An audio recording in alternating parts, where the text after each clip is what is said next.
And here we are, a fellow Squatch bro from Alabama showing you punks how to build a computer from scratch. If you came across this thing to try to learn something, well, good luck.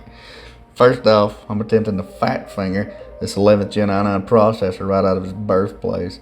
This thing's to be faster than a Taco Bell turd returning from its round trip with absurd inconvenience. God, that thing, beautiful. And here we have a Western Development SN770 NVMe. I'll be reading on Google. This thing should help cure some of those pesky wait times of pulling things from in and out of my storage hole. Didn't get the old fat finger in there. Love it.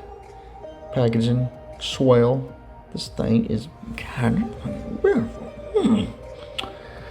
And here we got 216 gigs of RAM by Corsair Vengeance for a total of 32 gigs at 3200 hertz, because that's all my CPU wanted. I think some of the new stuff's hitting, if I know, computer stuff, 3600. I think you can overclock these things and do different, but I just went with a max to be safe because I'm still learning a lot. Went with Corsair, wanted to match a lot of the RGB. I'm gonna try to use their IQ, so beautiful. I set the motherboard on a flat surface to insert the CPU chip. I try to make sure it's centered up as much as possible.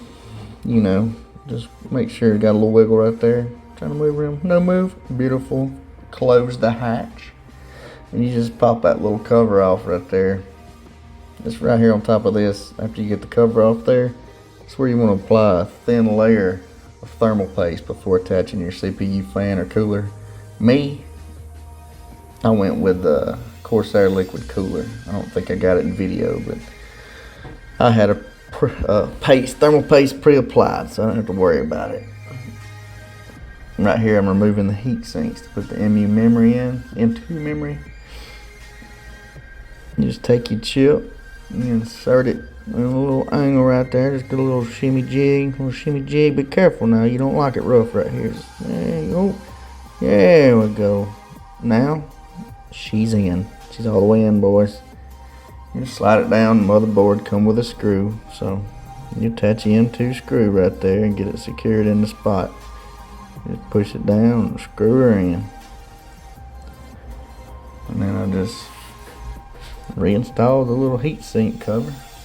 If you got any stickers on your board, they recommend pulling it off to not prevent heat transfer for cooling purposes. Next you're gonna go with your RAM after you get this thing secured in. Just tighten. Beautiful. You don't want to put too much torque on them bad boys, they'll scrap. You push the tabs down for the RAM there.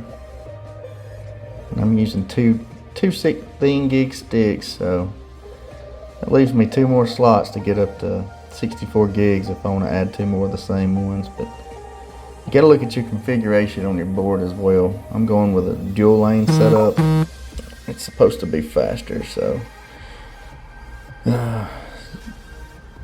if you're using 4 sticks, you just plug them all in.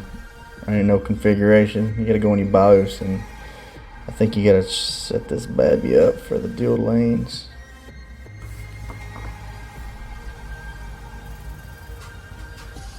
Perfect. Now we got the case here. That's where you're gonna slide the motherboard in there.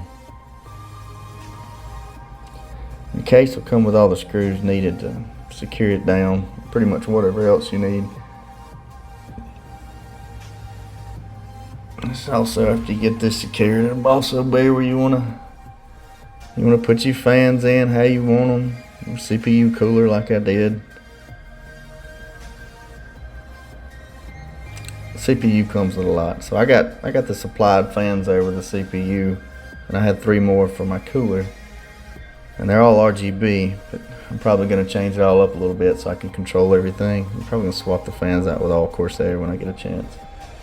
But I'm a big fan. I like to boot everything up, make sure it's working properly before, doing all my cable management. Here's a finished product, till I get my fans anyway.